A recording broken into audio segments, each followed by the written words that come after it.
Press Windows and S keys to open the search menu. Type Create a Restore Point and click on the relevant result.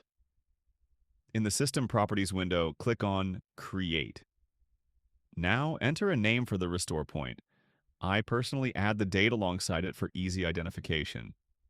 Although Windows lists the date next to each restore point when you are performing a system restore. Once done, click on Create. The system restore point should be created within 15 to 20 seconds. At least that's how long it takes me on Windows 11.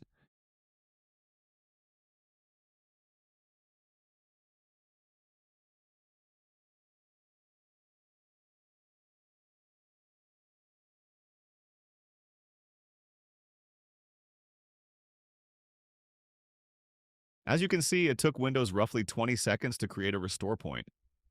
Go ahead and create one on your PC now.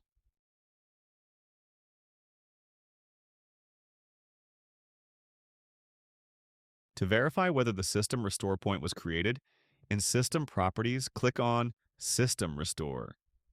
Click on Next to proceed. Now, the restore point you created earlier should show up, most likely at the top of the list. If it doesn't appear, you can be certain the system restore point was not created. Thanks for watching. If this video helped you master Windows, don't forget to like, share, and subscribe to Windows Explained for more tips, tricks, and tutorials. Hit the bell icon so you never miss a Windows shortcut or fix. See you in the next one.